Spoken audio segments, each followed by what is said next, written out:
جنوبی بر اعظم افریقہ میں ایک ایسا انوکھا درخت پایا جاتا ہے جسے جب کاٹا جاتا ہے تو اس میں سے خون نما سیال رسنے لگ جاتا ہے۔ کاٹے جانے پر اپنا لہو بہانے والا یہ درخت مقامی سطح پر بلڈ ووڈ کے نام سے جانا جاتا ہے، جو ساگوان کی نسل سے تعلق رکھتا ہے۔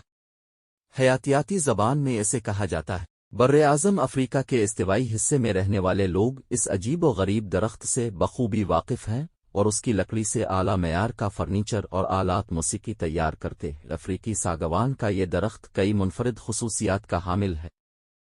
اس میں دیمک کے خلاف قدرتی طور پر مزاحمت پائی جاتی ہے اور اس کی لکڑی میں سے خوشگوار مہک آتی ہے۔ بلڈ ووڈ کی سب سے اہم خوبی یہ ہے کہ اس پر آگ کا اثر نہیں ہوتا، اسی لیے افریقی ممالک میں اسے ان تعمیرات کے گرد بھی کاشت کیا جاتا ہے جنہیں آگ سے محفوظ رکھنا مقصود ہوتا ہے۔ بلڈ ووڈ کی ان خصوصیات سے مقامی باشندے بخوبی واقف ہیں، مگر افریقہ سے باہر یہ درخت خون سے مشابہ سیال کے لیے جانا جاتا ہے، جو کاٹے جانے پر اس کی چھال سے رسنے لگتا ہے۔ خون سے مشابہ رس نکلنے کی وجہ سے بہت سی مقامی آبادیوں میں یہ عقیدہ پایا جاتا ہے کہ یہ درخت خون کی بیماریوں کا علاج کرنے کی جادوئی طاقتوں سے مالا مال ہے۔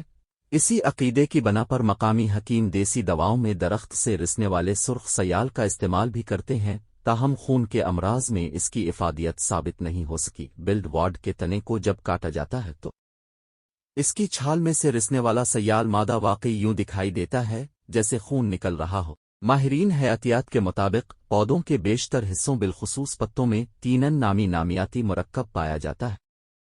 عام طور پر اس کی مقدار 12 سے 20% تک ہوتی ہے۔ اس کی نسبت بلڈ ووڈ سے رسنے والے سیال میں اس کی مقدار 77% ہوتی ہے اور اسی وجہ سے اس کا رنگ سرخ ہوتا ہے۔ ماہرین حیاتیات کہتے ہیں کہ بلڈ ووڈ کی رگوں میں دوڑنے والا خون رنگ سیال اپنے ذائقے اور نظام انعظام میں بگاڑ پیدا کرنے کی خوبی کے باعث اس درخت کو جانوروں کے لیے ناپسندیدہ بنا دیتا ہے، چنانچہ یہ اس کا قدرتی دفاعی نظام ہے جو اسے جانوروں اور دیمک جیسے کیڑے مکوڑوں کی خوراک بننے سے بچاتا ہے۔ بلڈ ووڈ کی لکڑی کے متعدد استعمالات ہیں، مگر اس کا خون بھی بے مصرف نہیں ہے۔ روایتی دیسی ادویات کے علاوہ مقامی لوگ اسے بالوں کو رنگنے کے لیے بھی استعمال کرتے ہیں۔